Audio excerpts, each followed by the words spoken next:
Bienvenue. Nous sommes très heureux de vous accueillir dans ce webinaire organisé par le collectif social et médico-social Hauts-de-France que je représente.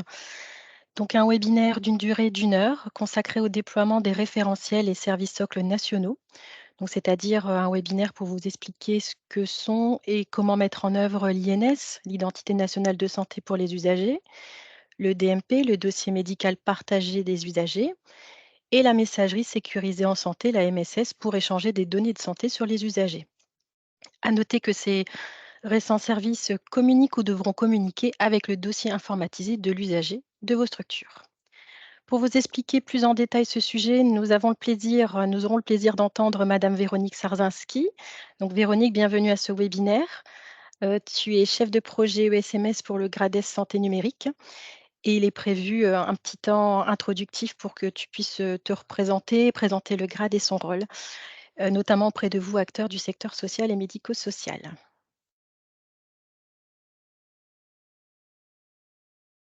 Alors, à présent, quelques petits rappels sur les règles de la bonne marche de ce webinaire. Donc, pour la bonne entente et la bonne compréhension du sujet, par défaut, je vais vous demander de bien vérifier que votre micro soit bien fermé. Si vous souhaitez réagir, vous le pouvez bien évidemment. Ce webinaire se veut de toute façon interactif, donc n'hésitez pas.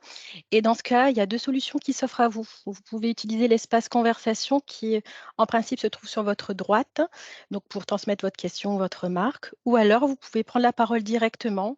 Dans ce cas, si c'est possible, vous cliquez sur l'icône, petite icône main levée pour que vous puissiez vous manifester et que nous, de notre côté, on puisse distribuer la parole à bon escient. Enfin, pour rappel, cette session est enregistrée. Alors pour ceux qui allumeraient leur caméra, bon, vous n'apparaîtrez pas dans le replay, sachez-le. Ce replay sera accessible prochainement et pour vous qui êtes inscrit au webinaire, vous aurez également à disposition le support de présentation qui vous sera transmis. Voilà, c'est quelques règles de bonne pratique revues. Attardons-nous maintenant sur le programme de ce webinaire.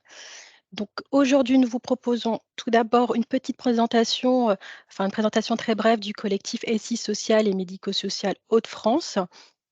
Puis nous arriverons rapidement au sujet qui vous amène et là je laisserai la parole à notre intervenante expert Véronique Sarzinski qui vous présentera un panorama des différents services et référentiels socles numériques nationaux au travers de 4 parties. Une première partie, le Ségur du numérique, pour un petit peu vous resituer le contexte. Une deuxième partie sur l'INS avec la sécurisation de l'identité des usagers patients. Ensuite, bien place au partage et aux échanges, sécurisés des données de santé ou données sensibles via le DMP et la MSS. Et enfin, une dernière sous-partie consacrée aux prérequis, étape incontournable pour bien démarrer et mettre en œuvre tous ces services. Quant à moi, je vous retrouverai à la fin de ce webinaire pour vous présenter les ressources disponibles sur ce sujet, afin que vous puissiez aller, plus loin sur la thématique si vous le souhaitez. Alors, nous allons commencer avec la présentation du collectif, donc qui organise ce webinaire. Donc, moi, je me présente, je suis Stéphanie Savio, j'interviens en tant que chef de projet et responsable de l'équipe du collectif SI social et médico-social Hauts-de-France. Alors, qu'est-ce que le collectif? C'est une association qui est portée par 7 fédérations du secteur social et médico-social, que sont l'ADMR, la FEAP, la FHF, Nexem, Synerpa, UNA, URIOPS et qui, depuis 2017, ont fait le choix de travailler ensemble pour accompagner vous, établissements et structures médico-sociales, autour des enjeux de la transformation numérique. Nous sommes une association qui bénéficie de financements publics, ARS et fonds européens. Donc, bien, si je traduis pour vous, l'accompagnement que nous proposons est totalement gratuit.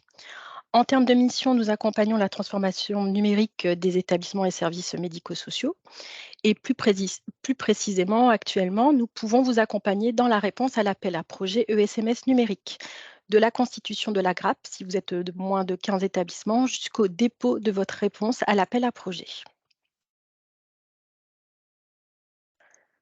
Ce qui nous amène aujourd'hui, eh bien, c'est notre cycle de webinaire, donc institué dans le cadre de notre mission d'acculturation des établissements et services médico-sociaux, pour que vous puissiez comprendre les enjeux d'un projet d'acquisition ou de montée de version du dossier usager informatisé communiquant avec les services numériques nationaux que l'on va présenter ce jour. Et là, comme vous pouvez le voir, nous sommes arrivés au 5e webinaire de ce cycle.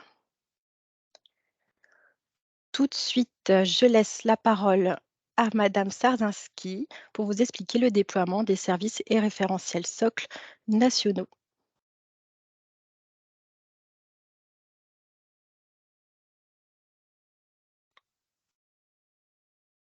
Voilà, normalement, hop, je reviens là. Est-ce que tout le monde voit bien mon écran? Très bien, Véronique. OK, donc je le laisse. Alors je ne mets pas en diaporama pour les questions pratiques, mais voilà, normalement, je pense que c'est assez visible. Voilà, écoutez, bonjour à tous. Donc je suis effectivement, Véronique Sardzinski. Donc je travaille comme chef de projet sur le programme SMS numérique, pour le GRAD. Alors, GRAD Santé numérique Hauts-de-France. Alors GRAD, ça veut dire, donc ce qui est traduit ici, un groupement régional d'appui au développement de la e-santé. Donc dans chaque région en France, il y a un GRAD, hein, on s'appelle santé numérique, mais dans d'autres régions, voilà, ça porte un nom différent. Donc les missions du GRAD, c'est de mettre en œuvre la stratégie régionale e-santé. Donc c'est l'ARS, hein, qui définit cette stratégie, et nous intervenons. Alors nous intervenons à la fois en termes de conseils et de mise en œuvre sur la stratégie régionale e-santé. Donc ça veut dire conduire des projets liés à la stratégie régionale. Alors ça a été un moment, par exemple, le déploiement de la plateforme Prédis. C'est animer et fédérer les acteurs en région autour de cette stratégie, de promouvoir l'utilisation des services numériques en santé, de veiller à l'urbanisation et à l'interopérabilité, à la sécurité, d'apporter notre expertise aux acteurs régionaux, donc sur les différents sujets que sont la cybersécurité, mais d'autres services également via Trajectoire, l'Aurore et des services que je vais présenter aujourd'hui aussi. Alors l'intérêt de prendre contact avec nous, alors je le précise aussi, nous sommes un acteur public. Donc alors nous avons des services, certains services sont payants, mais sont dans tous les cas à tarif préférentiel pour nos adhérents. Donc pour bénéficier de nos services, il faut être adhérent au GRAD. Et donc la prise de contact avec votre GRAD vous permet de connaître l'offre régionale actuelle et l'offre en projet aussi, de bénéficier d'un accompagnement. Alors, pour mettre en œuvre les référentiels dont je vais parler aujourd'hui notamment, de bénéficier d'un intermédiaire éventuellement dans le cadre d'un échange avec des éditeurs de ces solutions. Donc nous, on fait effectivement des études de marché sur différentes solutions, et de bénéficier d'une expertise en cybersécurité aussi. Voilà, donc on est à peu près une bonne quarantaine de personnes maintenant au GRAD, avec des chefs de projet sur différents sujets. Donc voilà, si vous avez besoin d'informations complémentaires après sur qui fait quoi, voilà, je pourrais, je serai en tout cas votre point d'entrée, hein, puisque vous aurez mes coordonnées dans le support, si vous avez besoin après d'un chef de projet spécialisé sur certains sujets. Alors, au sommaire de ce webinaire, donc le Ségur numérique, je ferai un bref rappel. Alors pour certains, ce sera peut-être une redite, hein, si vous avez suivi des webinaires de présentation qu'on fait en commun avec l'ARS, hein, sur l'instruction du programme SMS numérique. Mais bon, je pense que c'est toujours important de repréciser un petit peu dans quel contexte cette présentation se fait. Ensuite, effectivement, l'INS, je ferai un point, voilà, sur qu'est-ce que c'est que l'INS, qu'est-ce que ça implique, et le lien avec l'identité-vigilance. Les outils qui vont permettre de partager, d'échanger des données de manière sécurisée. Donc on parlera DMP et son versant Mon Espace Santé et messagerie sécurisée de santé. Et ensuite, à la fin, donc voilà, les prérequis à la mise en œuvre de ces services, donc c'est-à-dire l'identification électronique des professionnels. Donc je parlerai RPPS et portail RPPS+. Déjà un petit rappel sur le contexte et notamment sur le Ségur. Donc le Ségur numérique, alors dans le Ségur, il y a un volet numérique qui a été créé donc dans l'objectif de généraliser le partage fluide et sécurisé des données de santé, donc entre professionnels de santé, mais pas que, avec les professionnels du social et du médico-social, donc entre les professionnels et avec l'usager également, de façon à mieux prévenir, mieux soigner. Et dans ce contexte-là, en fait, il y a le programme SMS numérique qui a été initié par la CNSA, initié en 2019, et le programme a démarré en 2021 dans une phase d'amorçage. Et donc le programme SMS numérique est vraiment le moteur, on va dire, du Ségur numérique pour le secteur social et médico-social. Donc c'est un programme qui s'étend jusqu'en 2025. Donc là, on en est à la phase de généralisation, mais le programme s'étend donc jusqu'en 2025. Donc il y a des moyens très importants, des moyens financiers très importants qui ont été mis en œuvre, puisqu'en fait, alors l'investissement total est de 2 milliards d'euros, et pour le médico-social, donc il y a 630 millions d'euros qui sont dédiés donc à ces différents programmes. Donc pour le secteur médico-social, donc 630 millions d'euros sur 5 ans. Donc des fonds qui sont financés par des plans européens, le plan de relance et résilience européen. Sur la finalité en fait de ce programme SMS numérique, enfin de cette transformation numérique au sens large, la transformation, enfin le SMS numérique n'est qu'un moyen financier. En fait, l'objectif c'est bien cette transformation numérique du secteur social et médico-social. Les différentes finalités, c'est de faciliter la coordination entre les professionnels et l'échange d'informations, d'améliorer l'accompagnement des personnes, en évitant de répéter la même chose à chaque fois. On est un peu dans cette idée de dites-le nous une seule fois, et c'est vraiment les professionnels qui s'engagent en fait à partager les informations. Pour les personnes accompagnées, d'améliorer l'accès à l'information qui les concerne, d'améliorer la connaissance des besoins et de faciliter le pilotage à tous les niveaux.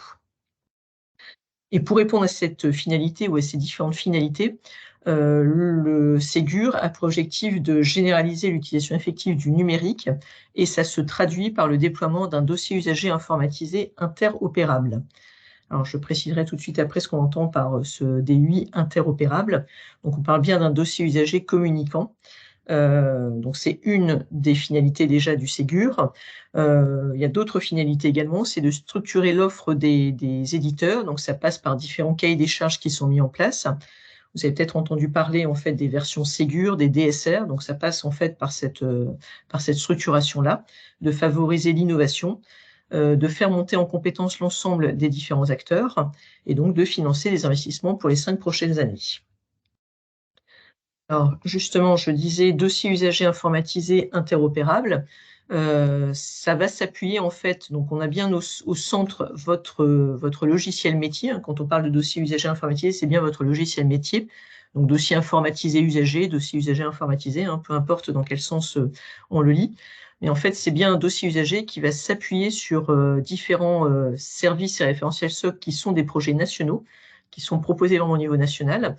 Alors, le premier d'entre eux est le plus important, enfin, en tout cas à la base, il y a déjà l'INS qui va permettre de sécuriser l'identification des usagers à l'aide d'une seule identité, mais c'est ce que je vais développer après. Deuxième brique, on va dire, pour le partage, c'est le DMP et mon espace santé. Donc, on verra que les deux sont très imbriqués, sont fortement liés. Donc, c'est ce qui va permettre le partage sécurisé d'informations avec l'usager et entre les professionnels. Ensuite, pour l'échange, donc on va pouvoir s'appuyer sur la messagerie sécurisée de santé, qui va permettre de sécuriser et de faciliter les échanges. Et une quatrième brique, qui là est plus une brique en fait sécurité, d'authentification, donc qui s'appelle ProSanté Connect, qui est un peu le France Connect dans la santé, qui permet aux professionnels de s'authentifier. Alors, ça peut être au dossier usager ou à d'autres services de santé, ça peut être le DMP, ou la messagerie sécurisée. Donc c'est une brique sécurité. Voilà pour cette introduction, cette remise en contexte entre le Ségur, le dossier usager et ses différents services et référentiels socles. Alors, il y a une partie maintenant que je vais commencer sur l'INS, mais il y a, avant de démarrer sur cette petite partie-là, on a souhaité faire un petit quiz pour tester un petit peu, voir où vous en êtes un petit peu de cette connaissance ou pas sur l'INS. Alors, je pense que ça va démarrer. Donc voilà, il y a 3 questions sur l'INS et j'y répondrai bien sûr après, enfin je les développerai après.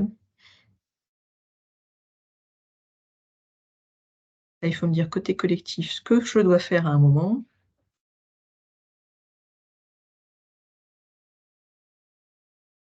On peut attendre quelques minutes Oui. et Ouais, 2-3 minutes et voilà. ça marche, Ensuite, donner les réponses. ça marche.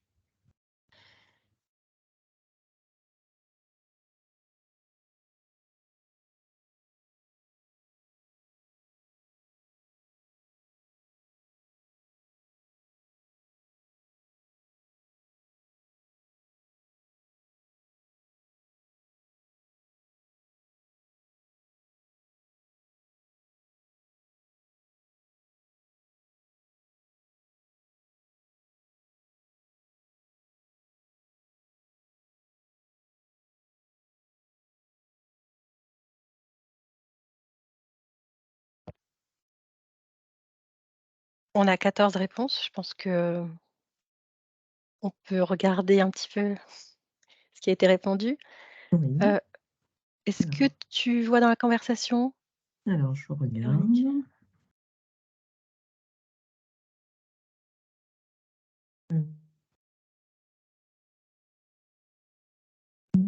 Je teste en même temps, hein. Mmh. Sinon, on te lit les résultats, hein. Non, j'ai pas je suis pas sûre de non, je les vois pas. Enfin, ou alors je regarde pas bien, mais Bah, alors je peux les lire. Alors pour ouais, la première vas-y. question, qu'est-ce que l'INS? Ah, je vois que certaines personnes ont répondu.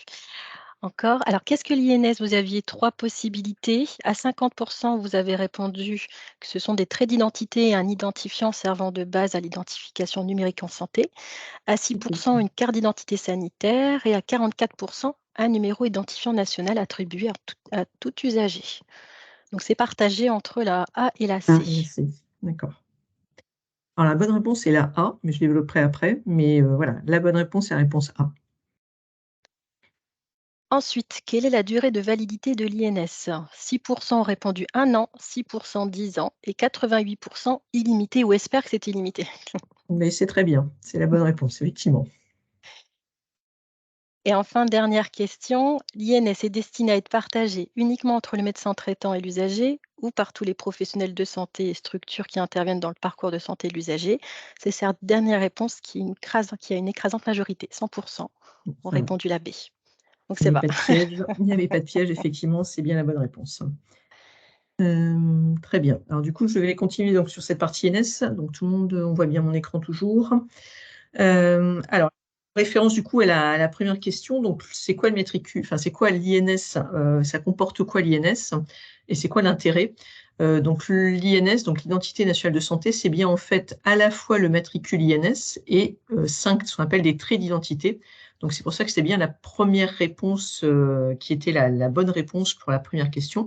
C'est pas que le matricule INS, hein, quand on parle d'INS, c'est à la fois le matricule INS et des traits d'identité, on appelle des traits d'identité stricts, à savoir le nom de naissance, le ou les prénoms de naissance, la date de naissance, le sexe et le code du lieu de naissance.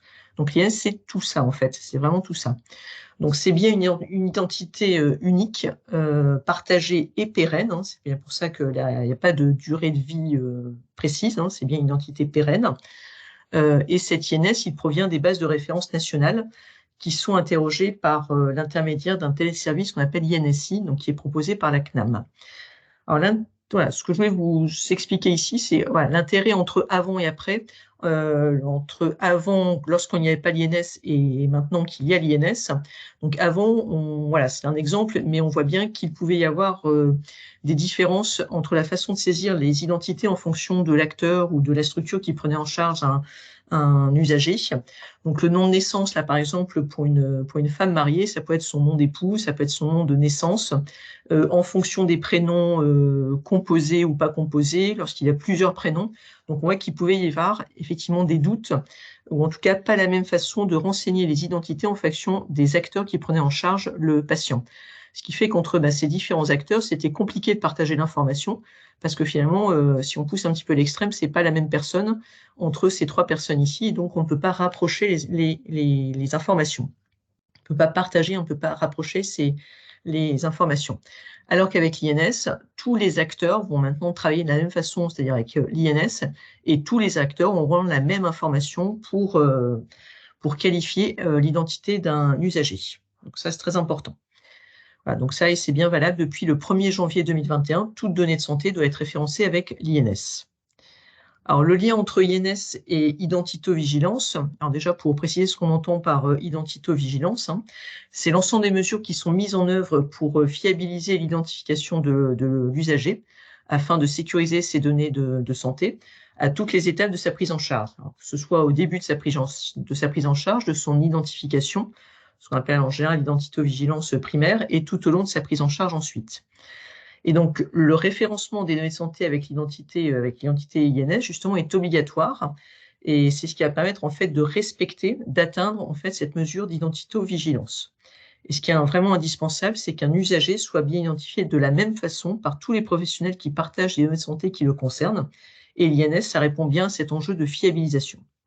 Donc, c'est vraiment très important que l'INS soit bien déployé par tous les acteurs, ce qui est en train d'être le cas. Alors, le monde sanitaire a commencé peut-être un petit peu avant, mais dans le médico-social, avec tous les projets qui se mettent en place, l'INS est déployé aussi. Dans les laboratoires, dans les centres d'imagerie, dans les pharmacies, dans la médecine de ville aussi, petit à petit. Donc, cette identité, elle va bien être en fait déployée partout. Alors, quelques mots sur l'INS en pratique, sur la façon dont ça se fait, puisqu'en fait, l'intérêt et ce qu'il faut arriver à mettre en place, c'est arriver à ce qu'on appelle un INS, une identité qualifiée, puisque quand on parle d'INS, il y a différents statuts. Donc, la première chose à faire, ça va être de qualifier les identités de vos usagers, donc de vérifier que vous avez bien dans vos systèmes d'information, dans vos logiciels métiers, les traits d'identité stricts, c'est-à-dire le nom de naissance, la liste des prénoms, enfin le ou la liste des prénoms, la date de naissance, le sexe, le lieu de naissance. Et à ce stade, on est à une identité provisoire. Parfois, on entend effectivement qu'il y a dans les EHPAD, ça arrive, ou ailleurs, qu'il y a des usagers qui se font appeler par un prénom, ou un prénom d'usage parce qu'il n'est pas leur prénom. Voilà, donc ça, bien sûr, il va falloir fiabiliser ces différentes données et donc bien renseigner en fait ces traits d'identité stricts. Alors, c'est pas tout. Alors, là, j'ai distingué, mais bien sûr, les deux opérations peuvent se faire en même temps. Il faut vérifier, c'est pas tout, c'est pas juste du déclaratif, mais il faut bien vérifier l'identité de vos usagers à l'aide d'une pièce à haut niveau de confiance. Et parmi ces pièces, c'est pas toutes les pièces, alors toutes ne sont pas considérées comme des pièces à haut niveau de confiance. Permis de conduire, par exemple, ça ne marche pas, la carte vitale non plus. Donc, il faut se baser sur la carte d'identité nationale. Si elle est périmée, c'est pas grave, mais en tout cas, il faut se baser au moins sur la carte d'identité nationale ou sur le passeport, qui est notre pièce qui est valide également, un titre de séjour ou l'acte de naissance. Donc, une fois qu'on a fait ça, on est sur un niveau d'identité qui est dit validé. Et ensuite, vous pourrez donc aller qualifier jusqu'au bout les identités en passant par l'appel au téléservice qui s'appelle INSI. Vous allez pouvoir récupérer donc le matricule INS, récupérer donc dans vos logiciels métiers, dans vos dossiers usagers. Et c'est uniquement quand vous aurez fait tout ça que vous pourrez ensuite communiquer et diffuser en fait cette identité. C'est vraiment une fois qu'elle est au statut d'identité qualifiée. Et je le précise tout de suite, pour alimenter le DMP, on parlera des DMP après, pour alimenter le DMP, donc avec des documents, il faut que ces documents soient porteurs de l'INS. Donc les deux sont vraiment liés, et c'est pour ça que je parle de l'INS en pratique, parce que c'est vraiment ce qu'il va falloir mettre en place assez vite pour pouvoir alimenter le DMP ensuite. Donc, je vous ai mis un petit exemple de ce qui se passe quand on fait appel au téléservice INSI. Donc là, c'est le résultat du retour, en fait. On a appelé le téléservice INSI pour un usager, pour une personne, donc soit sur la base de la carte vitale, soit sur la base des informations qui ont été renseignées dans votre logiciel métier. Et donc, le service INSI vous répond, voilà, moi j'ai bien trouvé, effectivement, je trouve bien une identité avec ces informations-là, donc dans le nom de naissance, le prénom, donc là en l'occurrence il y en a un seul, la date de naissance, le sexe, le code de naissance, et donc le matricule INS qui va pouvoir être, donc si tout est bien conforme, vous allez pouvoir en fait utiliser l'INS. Et une fois que vous avez fait ça, donc votre identité dans votre logiciel métier, elle est bien au statut, vous êtes bien au statut qualifié, vous avez bien récupéré le matricule INS en plus des traits d'identité stricts, et vous allez pouvoir comme ça en fait utiliser votre identité. Si par exemple vous recevez un document d'un établissement qui porte déjà l'INS, enfin le document qu'on vous envoie dans votre logiciel métier comporte l'INS, forcément statut qualifié, que vous-même dans votre logiciel métier, vous avez pour cette personne, l'INS a été au statut qualifié aussi, en fait ça va permettre d'intégrer automatiquement des documents. Voilà donc sur l'INS, donc les informations importantes à retenir. Donc c'est bien une identité pérenne, donc qui se base sur des traits d'identité stricts et un matricule, et qui passe par l'interrogation d'un téléservice, donc qui est porté par la CNAM. Est-ce qu'il y a des questions sur alors je vois oui qu'il y a des questions. J'ai une première question dans le chat. Sur l'INS, si une information change, qui est garant de la bonne modification? Alors, quand on dit si une information change plus précisément, vous pouvez m'expliquer si vous pouvez prendre la parole et me dire exactement ce que vous voulez dire. Enfin, en fait, ce que ça vous voulez dire par là, s'il y a une discordance entre un mariage, ça ne change rien au nom de naissance, du coup, puisqu'en fait, ce qui va être important, c'est le nom de naissance, donc ça ne change rien. En fait, le nom de naissance ne change pas quand on se marie, forcément. C'est pour ça qu'on utilise bien, en fait, dans les traits d'identité stricts, le nom de naissance et non pas le nom de femme mariée, le nom d'épouse.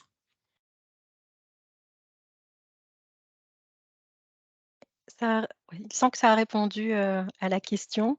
Et s'il y a une modification d'un autre ordre, Véronique, quelqu'un qui souhaite changer de prénom, qui a fait toutes les formalités pour changer de prénom, il faut requalifier à nouveau l'INS pour cette personne? Oui, donc ça veut dire qu'il faut avoir fait tous les changements au niveau INSEE aussi, donc avoir suivi tout un tas de démarches de changement d'état civil pour effectivement après requalifier dans ce cas-là l'INS, oui. Autorisé par la loi à procéder à des... Alors, c'est pas un contrôle d'identité, enfin le terme est peut-être un petit peu fort. Voilà, là on vous demande effectivement dans ce cadre-là de vous assurer que la personne qui est en face de vous est bien la personne qu'elle dit être, et donc ça se passe. Pour ça, il faut bien effectivement l'attester sous la base voilà. Après, c'est pas, il n'y a pas d'implication, on va dire, juridique derrière. Oui, parce que la question, c'est sommes-nous autorisés par la loi à procéder à des contrôles d'identité? Et Monsieur Van Messen a complété, demander une carte d'identité ou un titre, seules les forces de l'ordre peuvent le faire. Alors oui, mais enfin, vous savez très bien que quand on fait rentrer quelqu'un dans un EHPAD, vous allez demander un certain nombre de pièces d'identité. Enfin, systématiquement, dans un dossier administratif, on va toujours vous demander une pièce d'identité. Donc, c'est un peu dans ce cadre-là aussi. C'est un petit peu la même chose. Les livreurs de Voilà, colis. je pense. Et moi, je lis bêtement la question. Oui. Voilà. Est-ce qu'il y avait d'autres questions ou remarques avant que Véronique puisse passer à la suite? Une petite blague. Alors, je continue. Donc, j'enchaîne avec je suis sûre qu'elle ne suit pas celui-là, c'est bien. Je continue donc dans ce panorama des services. Donc, le suivant, c'est tout ce qui va concerner donc, le partage et l'échange des données de santé de manière sécurisée. Et pour ça, on va s'appuyer donc, sur le DMP et la messagerie sécurisée de santé. Et là aussi, il y a un petit quiz. Donc, voilà, 3 petites questions pour sur le sujet.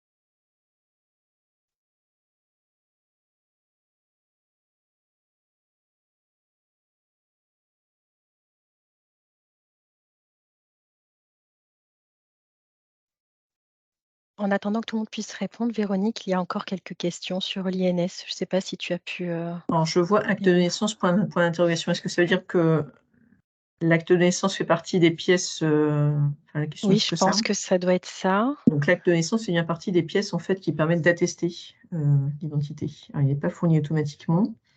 Et si on Alors, remonte l'acte de le naissance, ce n'est pas une fil, obligation. Si on a autre chose qu'un acte de naissance, ça peut être une carte d'identité, un passeport. Voilà. Donc, il ne faut pas forcément les 4 pièces. Là, j'ai cité les pièces en fait, qui peuvent être utilisées. Je n'ai pas dit qu'il fallait ces 4 pièces-là. Attention, c'est une de ces 4 pièces. alors si je reviens en arrière, Monsieur Van Messen, pour ne pas vous citer, en EHPAD, ok, mais SMS numérique, c'est aussi la protection de l'enfance. Les mineurs n'ont pas tous des documents à produire, comment faire? Normalement, l'acte de naissance Donc je aussi. pense que c'est peut-être dans ce sens-là. Ouais. Et de ce fait, quel est le délai pour vérifier l'identité? Il n'y a pas de délai précis. Enfin, à partir du moment où vous avez, enfin voilà, je vous dis, il faut avoir en fait qualifié l'INS pour envoyer des documents dans le DMP. Donc tant que ça c'est pas fait, vous n'allez pas pouvoir en fait envoyer des documents dans le DMP. Voilà, il n'y a pas de délai strict défini par un cadre, hein, donc, Sauf si vous êtes engagé sur programme SMS numérique. voilà. Ou alors là, Parce que là, vous aurez des atteintes effectivement. d'usage, effectivement, donc à la fin du projet, il faudra que ce soit fait. Alors, j'espère que ça a répondu donc, à ces questions. Sinon moi je passe au sondage, aux résultats puisque Hum, Véronique, tu n'as toujours pas accès. hum.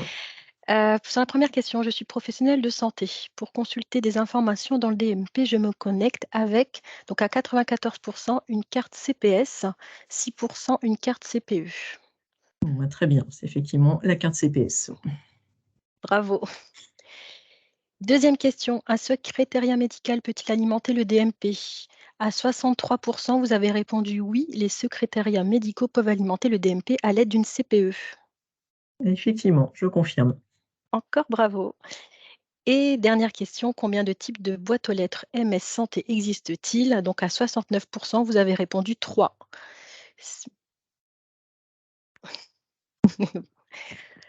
J'ai plus grand-chose à vous Bah apprendre. oui, c'est pour ça que je dis pas le reste des questions. Voilà, c'est Ah. parfait quand même. Donc là, normalement, vous voyez toujours mon écran. Donc, je suis sur DMP, mon espace santé. On voit toujours bien ça? Oui, Oui. oui, très bien. Alors, mais, non, non, donc voilà, donc on va passer effectivement à cette partie échange, enfin échange-partage plus exactement, puisqu'il y a une différence entre du coup partage et échange d'informations. Là, on est bien dans un outil de partage d'informations, donc DMP, mon espace santé. Alors, moi j'ai plutôt l'habitude de présenter les deux ensemble, puisqu'en fait DMP, c'est bien la version, on va dire, ou le versant professionnel. Et quand on parle de mon espace santé, c'est bien pour les usagers. Mais il y a bien un lien, bien sûr, entre DMP et mon espace santé. Donc donc dans mon espace santé, on va trouver différentes, on va dire différentes briques, différentes fonctionnalités. Donc la première, c'est le dossier médical, donc c'est l'ex-DMP en fait. Quand il n'y avait que le DMP et avant que l'espace santé soit déployé, on parlait uniquement DMP. Donc là maintenant, côté mon espace santé, on parle donc mon espace santé pour les usagers, qui contient donc la partie dossier médical, qui va contenir tous les documents qui sont déposés par les professionnels et par le patient lui-même, s'il le souhaite. Une notion de profil médical aussi, donc des informations qui pourraient être mises à jour par l'usager aussi, ses allergies, ses antécédents, son poids, sa taille, son médecin traitant, ses directives anticipées, voilà, un certain nombre d'informations qui vont permettre d'enrichir en fait les informations du dossier médical, de le compléter. Une messagerie de santé sécurisée qui va permettre à un professionnel, s'il le souhaite, d'échanger avec son patient. Donc, c'est toujours dans ce sens-là, hein. Ce n'est pas le patient qui peut échanger avec un professionnel, c'est bien toujours un professionnel de santé qui initie un échange avec le patient, donc la messagerie de santé, qui est basée sur l'INS aussi, hein. On en revient souvent en fait à l'INS. L'adresse finalement sécurisée de santé de l'usager, elle est basée sur son INS. Et également, quatrième partie, un catalogue de services et d'applications. Il y en a une vingtaine à peu près aujourd'hui. Donc là, on est vraiment côté usager. Et côté professionnel, donc on va trouver en fait un certain nombre de structures de professionnels au sens large qui vont alimenter le DMP. On parle bien là du DMP. Donc les centres d'imagerie, les pharmacies, les médecins, autres professionnels de santé divers, les laboratoires, les établissements de santé et les ESMS aussi, bien sûr. Donc là, quelques exemples de documents qui peuvent venir alimenter le DMP, donc des attestations de vaccination, des prescriptions, des résultats d'analyse, des comptes rendus d'imagerie, l'historique de soins qui va être poussé par l'assurance maladie, des comptes rendus d'hospitalisation, bien sûr, et côté médico-social, quelques documents complémentaires, enfin qui sont vraiment spécifiques médico-social, ça peut être des grilles d'évaluation, qui serait utile, par exemple le GIR, hein, la grille GIR qui serait intéressante, ou la grille PATHOS, enfin, tout ce qui est GIR et PATHOS qui serait intéressant d'alimenter, de mettre à disposition dans le DMP, le projet personnalisé d'accompagnement, le DLU, dossier des soins d'urgence, voilà, autant de documents qui vont être intéressants de mettre à disposition dans le DMP pour le partager avec d'autres professionnels. Et donc le lien, voilà, à chaque fois qu'il y a des données du DMP qui sont intégrées, enfin les données du DMP sont bien intégrées automatiquement dans mon espace santé, on va les retrouver. Donc côté l'usager, on va retrouver en fait tout ce qui est poussé, poussé donc par les professionnels via le DMP, va se retrouver dans le dossier médical de l'usager. Et à chaque fois, et l'usager, si lui-même il met à disposition un document dans ce dossier médical, ce sera donc visible côté DMP par les différents professionnels aussi. Tous les documents présents dans les dossiers médicaux sont visibles dans le DMP. alors visible avec une certaine limite que j'expliquerai après, puisque c'est bien en fonction d'une matrice d'habilitation que les professionnels consultent le DMP. Alors, je fais un petit rappel sur mon espace entrée, sur le principe de création qui a été adopté, donc en remplacement des DMP. À partir de janvier 2022, en fait, il y a une création automatique de mon espace santé, donc qui intègre le DMP, bien sûr, pour tous les assurés. Alors, il y avait d'abord eu des tests en 2021 et donc ça s'est généralisé en janvier 2022. C'est-à-dire que toutes les personnes qui sont attachées à un régime d'assurance maladie ont été notifiées, donc soit par email, soit par courrier postal. Et dans ce courrier, il y avait également donc des codes et un mode d'opposition si la personne le souhaitait. Donc là, à l'issue de ça, il y avait 2 actions possibles, enfin, même 3 actions possibles, on va dire. Donc soit l'usager activait directement, donc sur la base des informations qui avaient été fournies, son espace santé, et donc le DMP associé, bien sûr. Donc voilà, l'espace santé était créé. L'usager avait bien sûr la possibilité de s'opposer à la création de son espace santé. Et ce qu'il faut bien comprendre, c'est qu'au bout de 6 semaines, donc après l'envoi de ce courrier, si l'usager ne s'était pas connecté, ne s'était pas opposé non plus, les espaces santé ont été automatiquement créés. Donc c'est bien un principe de création automatique qui a été adopté, contrairement au principe précédent du DMP. Et à titre d'information, les derniers chiffres que je peux avoir, je pense à peu près aujourd'hui, je crois qu'il y a à peu près 2% de personnes qui se sont opposées à la création de mon espace santé. Donc, il y a une grande majorité d'espaces santé qui ont été créés. Enfin, on va dire que majoritairement aujourd'hui, tous les usagers, tous les patients, tous les usagers, tous les citoyens ont un espace santé créé. Voilà, sauf à une marge qui est quand même assez petite. Mais on a bien voilà, des DMP associés aux espaces santé et donc la possibilité de partager pour les professionnels de santé des documents qui concernent donc les différents usagers. Alors, je vois qu'il y avait une petite question: qui pourra consulter le projet personnalisé d'accompagnement?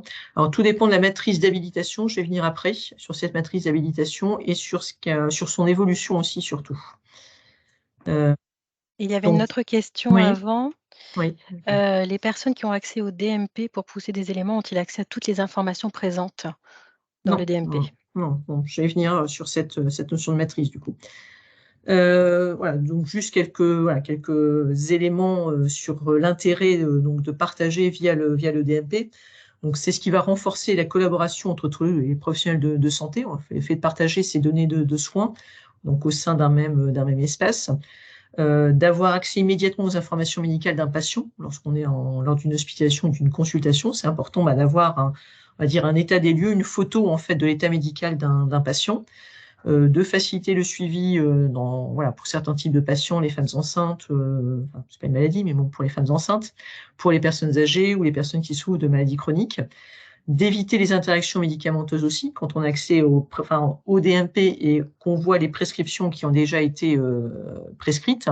Donc c'est important de savoir ce que le patient a déjà comme médicament pour éviter effectivement de prescrire des médicaments qui entreraient en interaction. Et aussi d'éviter de prescrire dans des examens ou des traitements qui auraient déjà été demandés. Alors, sur les consultations, donc, il y a ce qui s'appelle une matrice d'habilitation, qui est la matrice qui est en vigueur aujourd'hui, mais qui va évoluer à terme. Donc, c'est une matrice, donc on va trouver en fait en colonne ici donc, les professionnels de santé qui ont accès en lecture au DMP. Et en ligne, alors je ne peux pas tout vous montrer, mais si vous regardez sur Internet, vous tapez matrice DMP, vous allez trouver le document qui fait 3 pages. Vous allez trouver ensuite, donc il y a la liste de tous les documents.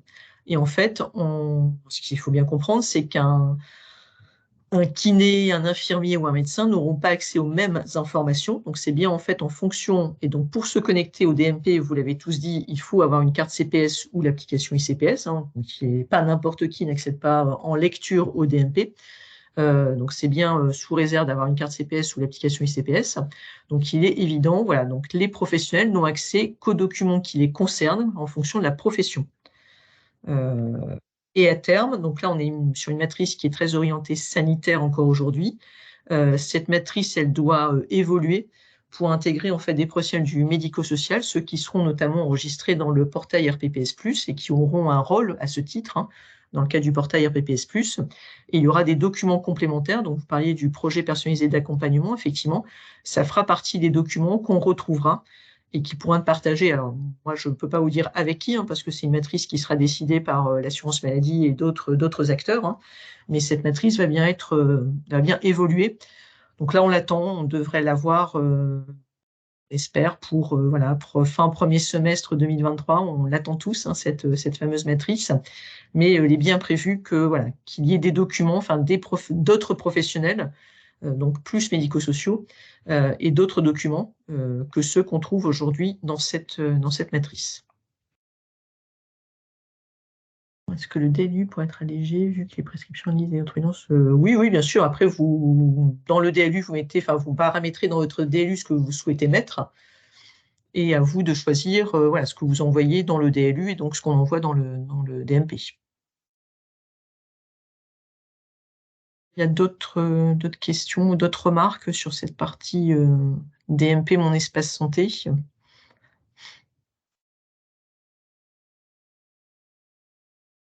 Pas d'autres questions?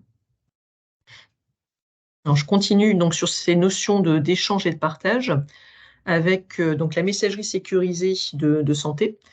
Donc là, on en est bien sur une notion d'échange. Donc, quand on parle du DMP, on est bien sur la notion de partage, puisque je vais mettre à disposition dans un espace de partage des documents, après, qui pourrait être consulté par d'autres professionnels, mais que je n'ai pas forcément identifié à l'instant T. Là, quand on parle MS Santé, on est bien sur une notion d'échange, donc sur un flux entre un interlocuteur et un autre interlocuteur, mais que j'ai bien clairement identifié. J'envoie des informations à une personne donnée. Alors, ce qu'il faut savoir, c'est que, alors je le précise en introduction, l'utilisation d'une messagerie professionnelle intégrée à l'espace de confiance MS Santé n'est pas en tant que telle obligatoire. Par contre, ce qui va être bien obligatoire, c'est de respecter le secret médical. En ce qui concerne donc ces données de santé, dans données de santé au sens large, c'est pas que des données médicales. Donc les données de santé sont bien des données à caractère personnel, sont des données sensibles, donc qui sont protégées par la loi. Et la messagerie sécurisée santé est bien le moyen qui va permettre en fait de sécuriser ces données de santé. Voilà, on n'envoie pas n'importe quelle information par une messagerie de type Gmail ou de type Orange. Quand on est sur ce type de données, sur des données sensibles, et santé et des données sensibles, il faut passer par une messagerie sécurisée de santé. Donc là, ça fait partie on va dire, des référentiels qu'il faut déployer aussi, des outils qu'il faut déployer aussi en lien avec les dossiers usagers, de mettre en interopérabilité donc son dossier usagé avec la messagerie sécurisée de santé de façon à partager avec les acteurs de l'écosystème donc qui gravitent autour des établissements. Alors, pour aller un tout petit peu plus loin donc, sur cette partie MS Santé, en tout cas plus concrètement, donc en fait, c'est une façon de communiquer à l'intérieur d'un espace de confiance, qui a été représenté ici. Pardon, j'ai bougé mon truc. Un interlocuteur qui a une adresse MS Santé vers un autre interlocuteur qui a lui-même une adresse MS Santé. Et quand on parle de boîte aux lettres, là, pour préciser quelques petites précisions sur les types de boîtes aux lettres qui peuvent exister quand on parle de MS Santé. Donc, il y a des boîtes aux lettres nominatives, donc qui sont des boîtes aux lettres personnelles, donc qui sont classiquement prénom, point, nom, le nom de la structure, et ensuite on retrouvera toujours MS Santé, donc qui identifie bien qu'on est sur une adresse MS Santé. Donc des boîtes aux lettres personnelles qui sont accessibles aux professionnels de santé, mais aussi du social et du médico-social, et qui sont associés à un numéro RPPS ou un numéro ADELI, puisque les numéros ADELI existent encore. Après, deuxième type de boîte aux lettres qui va être déployé assez fréquemment dans le médico-social aussi, des boîtes aux lettres organisationnelles. Donc là, on est sur une boîte aux lettres qui va être accessible à plusieurs professionnels, mais quand même toujours sous la responsabilité d'un professionnel habilité et du responsable de la structure. Voilà, type par exemple accueil ou nom de la structure, EHPAD par exemple ici, toujours MS Santé. Donc ça permet en fait de donner accès à une messagerie sécurisée de santé à des professionnels de type une secrétaire, un directeur d'établissement qui pourront via cette boîte aux lettres organisationnelle échanger de façon sécurisée aussi. Et troisième type de boîte aux lettres, donc la boîte applicative. Voilà, quand on met en place un connecteur entre son dossier usager, son logiciel métier et la messagerie. Donc, généralement, il y a également une boîte aux lettres applicative, mais qui est plus utilisée dans le sanitaire et qui permet de faire des envois automatisés donc à partir de cette boîte aux lettres. Donc, quand on parle de MS Santé, voilà les trois types de boîtes aux lettres qui peuvent être déployées. Alors, c'est pas l'une ou l'autre. Vous pouvez avoir à la fois des boîtes nominatives pour les médecins, pour les infirmiers, pour toutes les personnes qui ont un numéro RPPS ou un numéro ADELI. Et ensuite, en complément, donc une boîte aux lettres organisationnelle. Et tout ça va dépendre des usages que vous allez déployer en termes de messagerie sécurisée de santé. Il y a des questions sur cette partie messagerie sécurisée de santé? Est-ce que Non, c'est pour le moment, nous n'avons pas de nouvelles questions dans le chat. très bien? Alors, je continue avec donc une notion de prérequis. Prérequis qui va être tourné autour de l'identification électronique et l'authentification des professionnels, et notamment des professionnels à rôle. Donc là, j'ai parlé donc MS Santé, j'ai parlé DMP, j'ai parlé INSI. Donc ce sont en fait les services que vous trouvez ici, des services numériques de santé. Et en fait, pour accéder à ces services numériques en santé, ça ne se fait pas juste avec un identifiant et un mot de passe. Il faut bien être identifié et être identifié et s'authentifier. Et donc ça passe par ce qu'on appelle des moyens d'identification électronique. Donc ces moyens, c'est par exemple la carte CPS, la carte CPE, l'application ICPS ou ce qu'on appelle également des certificats logiciels. Donc tout ça sont des moyens d'identification électronique. Et pour bénéficier d'un MIE, par exemple d'une carte CPS ou d'une carte CPE ou de la ICPS, il faut être enregistré donc pour les personnes physiques dans le RPPS, donc le répertoire partagé des professionnels de santé. Pour les personnes morales, donc c'est le répertoire FINES. Donc les structures, elles sont enregistrées dans le FINES. Et donc, Véronique, oui, excuse-moi, est-ce que du oui. coup tu peux préciser ce qu'est la carte CPE par rapport à la carte CPS? Alors, la carte Parce que CPE, je préciserai juste après. C'est la carte de professionnel d'établissement et je préciserai juste après, promis, je précise juste après ce que on appelle par une carte CPE. Mais c'est une carte de professionnel d'établissement, donc lorsqu'on n'est pas professionnel de santé. Alors, sur le RPPS, pour faire le lien entre, entre le RPPS, on va dire, classique et le portail RPPS+, donc ce qu'il faut bien savoir, c'est que dans le RPPS, donc répertoire partagé des professionnels de santé, on va trouver à la fois les professionnels à ordre, donc qui sont enregistrés via leur ordre et qui sont enregistrés de façon obligatoire. Pour exercer leur profession, il faut forcément qu'elles soient enregistrées, donc par leur ordre. Donc, ce sont les professionnels qu'on trouve tout en haut ici. Donc, les médecins, les kinés, les pharmaciens, les chirurgiens dentistes, les sages-femmes, pédicure, podologue, interne étudiant, et puis la partie interne étudiant, et les infirmiers aussi, donc, qui étaient avant dans le répertoire ADELI et qui ont basculé dans le répertoire RPPS en 2021. Il y a également les professionnels enregistrés par les ARS, qui sont encore des professionnels ADELI aujourd'hui, mais qui vont basculer en 2023 dans le RPPS aussi. Donc ça, c'est les professions enregistrées obligatoirement aussi, mais cette fois-ci par les ARS.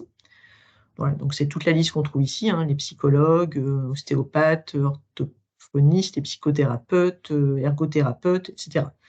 Donc toutes ces professions, ces deux grands blocs ici, sont des professionnels qui sont enregistrés de façon obligatoire. Donc qui ont un numéro RPPS, un numéro ADELI pour certains, mais qui vont basculer pour avoir un numéro RPPS aussi.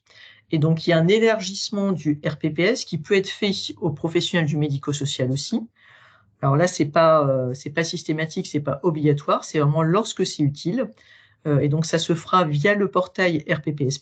Et donc, c'est les employeurs qui pourront enregistrer certaines personnes, leur personnel dans ce portail RPPS+.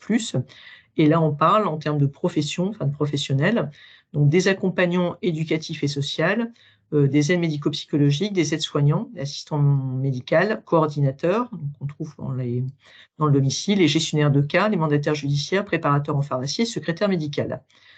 Alors, quand on dit lorsque c'est utile, lorsque c'est utile pour obtenir une identité numérique, je fais référence à ça, en fait, c'est que si une personne a besoin d'une boîte aux lettres nominative, il faut pour ça un numéro RPPS, donc il faudra l'enregistrer dans le portail RPPS+.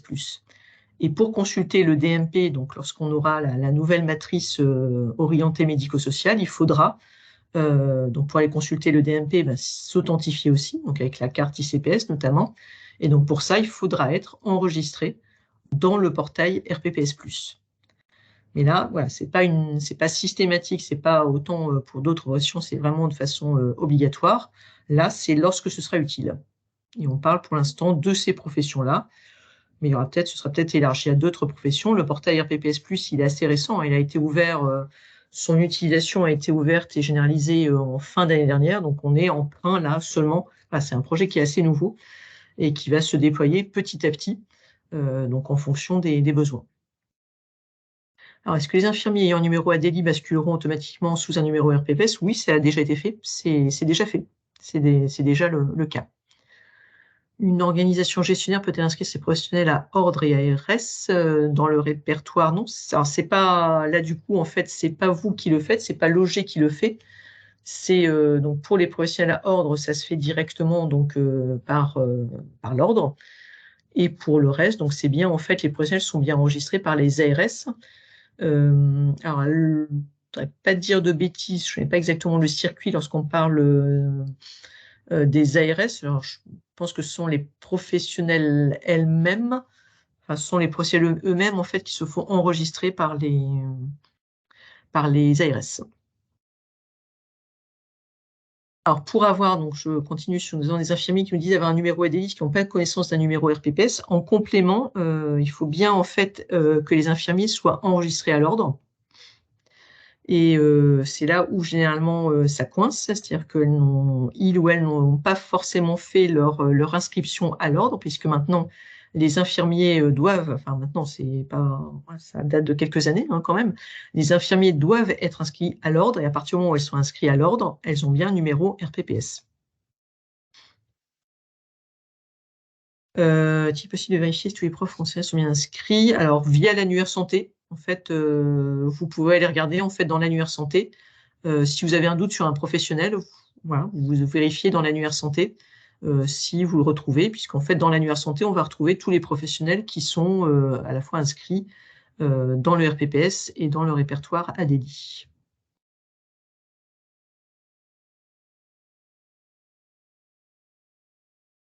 Je pense que ce sont les établissements qui peuvent les déclarer. Alors attention, pour le RPPS+, ça ne concerne le RPPS+, ça ne concerne pas ça ne concerne que les professions qui sont ici. Attention, tous ces professionnels-ci sont enregistrés. Enfin, ça ne passera pas, leur inscription ne passera pas par le portail RPPS+.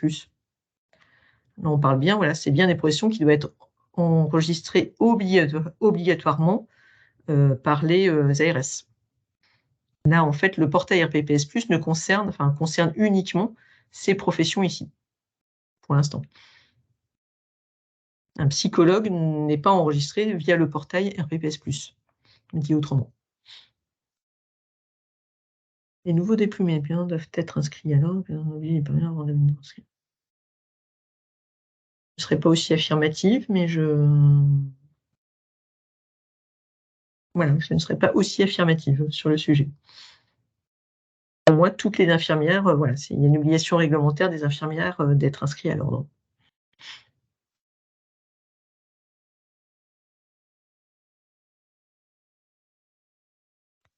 Il y a d'autres questions. J'arrive bientôt à la fin de mon support, du coup. Alors, donc sur les cartes, enfin sur les moyens d'identification électronique et les services de santé, donc pour faire un peu la synthèse de qu'est-ce qu'on peut faire avec quoi, et je repréciserai du coup la carte CPE, ce que c'est que la carte CPE. Donc, j'ai listé ici donc, les moyens d'identification électronique, la carte CPS, la carte CPE nominative ou de service, parce qu'il y a deux types de cartes. Alors, on la commande via le même formulaire, mais on distingue la carte CPE nominative et celle de service. Le certificat logiciel, j'expliquerai ce que c'est après, et donc l'application ICPS. Et donc les services numériques ici. Donc, pour faire appel au téléservice ici, le DMP en distinguant bien alimentation et consultation, et l'utilisation de la MS Santé, donc notamment avec une boîte aux lettres personnelle. Donc avec la carte CPE, c'est très simple, on peut tout faire. Avec la carte CPE nominative, on peut faire appel au téléservice INSI et alimenter le DMP. Avec la carte CPE de service, on peut uniquement alimenter le DMP. Et avec un certificat logiciel, j'expliquerai après ce que c'est, on peut faire appel au téléservice INSI et alimenter le DMP sans être obligé du coup de passer par une carte. Et l'application ICPS, elle permet, elle, donc de consulter le DMP aussi depuis le mois de novembre 2022 et permet d'avoir une adresse, voilà, une boîte aux lettres nominative MS Santé aussi. Alors, pour aller un petit peu plus dans le détail sur CPS, ICPS, CPE et certificat logiciel. Donc la carte CPS, donc pour carte de professionnel de santé, donc c'est l'outil et l'équipe, les professionnels de santé qui sont inscrits à l'ordre et qui figurent dans le RPPS. Eux, ils ont automatiquement et gratuitement leur carte CPS. Pour les infirmiers, donc l'obtention également automatique pour les infirmiers libéraux. Pour les salariés, ça passe par une commande de carte sur le site de l'ANS. Voilà, donc si vous avez besoin de plus d'informations, voilà, on pourra toujours vous envoyer l'information pour vous orienter vers la bonne page. Voilà, si des infirmiers salariés n'ont pas encore de carte CPS, donc il y a moyen de la commander sur le site de l'ANS. Alors la ICPS, ça peut être, donc pour ceux qui sont équipés de la carte CPS, on peut dématérialiser la carte CPS donc sur son smartphone, donc ça devient une ICPS. Et en fait, elle outille également donc les non-professionnels de santé qui sont inscrits au RPPS+. Donc quand vous enregistrez un professionnel dans le portail RPPS+, il aura droit, et pour l'instant uniquement à ça, à l'application ICPS, donc la dématérialisation de la CPS. C'est pas une carte physique, c'est l'application ICPS, donc sur smartphone. Alors la CPE, donc il y avait une question sur la CPE, c'est la carte de personnel d'établissement pour les non-professionnels de santé qui sont salariés du secteur de la santé et du médico-social et qui ont besoin en fait d'accéder à certains systèmes d'information de santé. Alors ça peut être par exemple le téléservice INSI, donc ça peut être une secrétaire en fait qui aurait besoin d'accéder au service INSI, donc on peut l'outiller avec une carte CPE, ou ça peut être pour le gestionnaire RPPS+, qui a besoin de se connecter au portail RPPS+, donc ça peut être, ça peut se faire via la carte CPE. Et enfin, le certificat logiciel, donc là, c'est un fichier informatique qui remplace en fait les cartes, qui fait fonction de pièce d'identité numérique, qui identifie donc la structure, la personne morale, et qui permet donc d'accéder aussi à des services numériques en santé, donc notamment pour alimenter le DMP ou faire appel au téléservice INSI. Et donc à partir du moment où le certificat logiciel est mis en place, voilà, on n'est plus obligé de s'équiper, de passer par la carte CPS. Donc ça permet en fait un petit gain de temps. Et tout dépend, attention, il y a une petite nuance quand même. Techniquement parlant, il faut que les éditeurs soient bien prêts pour déployer donc les certificats logiciels, notamment pour l'appel au téléservice INSI. Alors pour alimenter le DMP, je pense que c'est assez relativement déployé.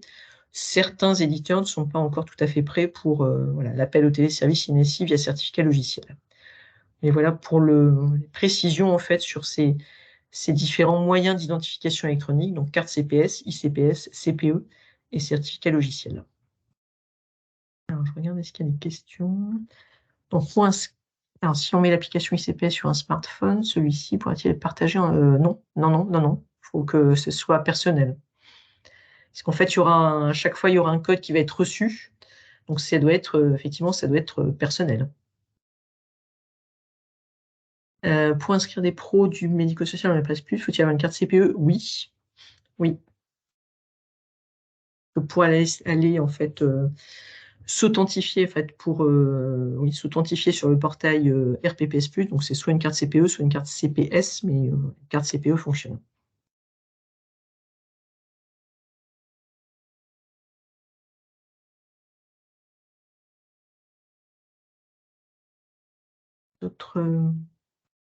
D'autres interrogations?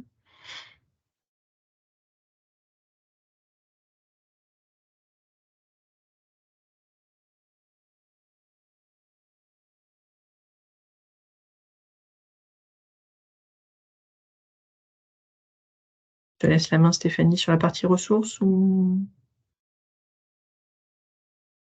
Eh bien, de toute façon, on arrive à la fin de notre Oui, webinaire. 15h02.